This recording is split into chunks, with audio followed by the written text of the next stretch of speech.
All right, guys. So we took a look at building framework already. Let's look at the practical application of that framework, because right now what we have is, we have this guy with our head and our eye lines and then all this stuff. So we learned how to do all this already and learned how to, build a figure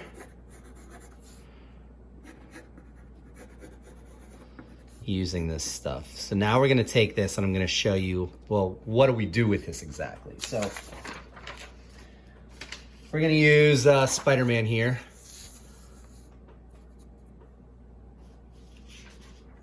As our content. And what we're going to do is we're going to take this framework, we're going to apply it to Spider-Man here, and then I'm going to show you how to build off of that framework so that you can make a finished drawing using that framework. So if I'm drawing Spider-Man here, I'm going to do just what I showed you guys. So I'm going to start off with the head, and I'm doing, kind of a rough oval here for the head. I'll even put my eye lines in. Okay, and then I'm gonna start just like how I did with my framework.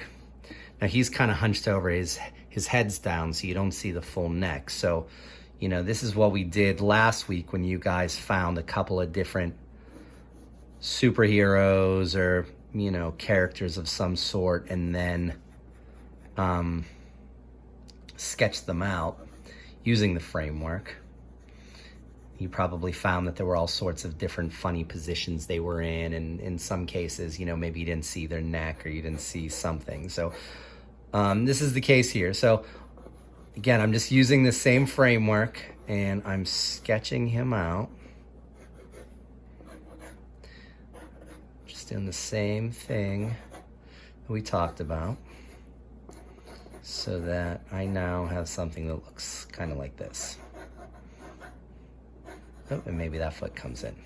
Okay, so here's my Spider-Man so far. It's just a framework of just what I have here. It's a little bit bigger, and that's okay.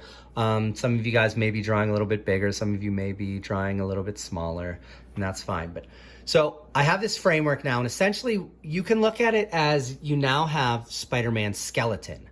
So this is just the inside of him. This is his skeleton, and this is going to show us exactly where everything should be.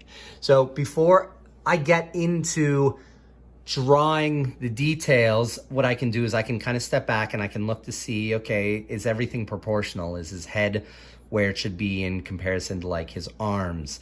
Is his knee far enough over? Does it need to come further over? Are his arms bent the right way? And so I can kind of look at this whole thing, and if I'm happy with this, well, now I can start kind of jumping in and using this framework or this skeleton to draw the rest of him. So you can just imagine that I have, these bones going right through his arms, right through his legs. And all I'm going to do is I'm going to just start adding the layers on top of this skeleton, because now I know exactly where everything needs to be. So I don't have to worry about, am I making his arm too big? Is it too short? Is it too long? Is the leg bent at the right angle? I know everything's exactly where it needs to be because I already have his skeleton drawn on here. So now I can just start in with the fun part. So all I'm going to do is I'm just going to work right around the skeleton that I have drawn here. And I'm just going to look over here and follow like these curves and everything. And essentially all I'm doing is I'm just kind of fattening him up, because I have all this detail stuff all in place right now. And so I can just work around this skeleton and just add everything else that I need to add. So you can see I'm just going around his bones, and I kind of messed up over here. I made his arm kind of go off the page a little bit, but it is what it is.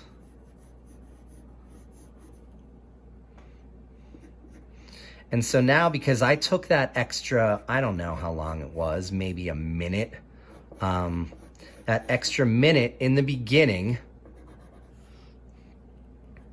to draw that skeleton, I can kind of now just sort of fly through this drawing because I know exactly where everything needs to be.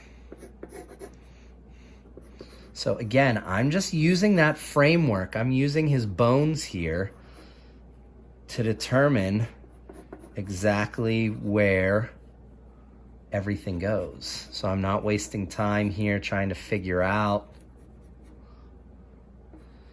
if things are too big or too little, if things are angled right, if things are in the right place. I don't need to worry about any of that.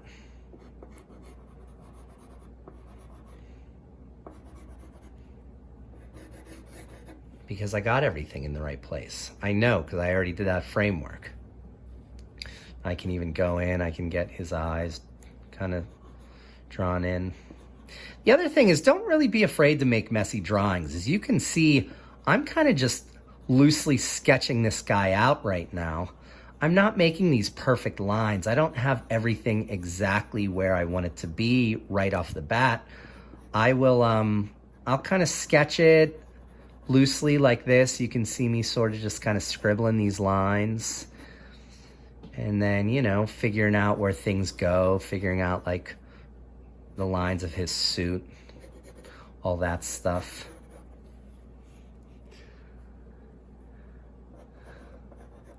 And then as I progress with my drawing, I'll start to like really refine things. I'll start to really make my lines all perfect, figure out exactly where everything needs to be. And then maybe I go in with an eraser and I start to erase that skeleton that I drew, that framework. Because guess what? I have Spider-Man drawn there now. I know everything's pretty accurate, so I don't need this stuff anymore. And so I can get rid of all this stuff. And now I can start focusing on the really fun stuff. I don't need to worry about things being off right now. And I can kind of step back and look at things, you know, I mean, I see that maybe my head's a little bit small here, so I could probably make his head a little bit bigger. There are probably some things I can kind of tweak and change. But for the most part, the drawing's pretty accurate. It's pretty much where I need it to be. And so now I can just kind of have fun with all of those fun little detail parts, the things that make Spider-Man look like Spider-Man. So this is why we use a framework. This is how we use a framework. It's going to make your drawings a lot easier. It's going to make them a lot more accurate. And you're probably just going to get a whole lot less frustrated in drawing because you're not going to run into these huge mistakes that maybe you used to run into. So make sure you're using this. Make sure that you're not jumping right into the detail, right into the specifics. You always want to work general to specific. You want to look at the overall thing first before you dive in to the little fun parts. All right? All right, thanks for tuning in, guys.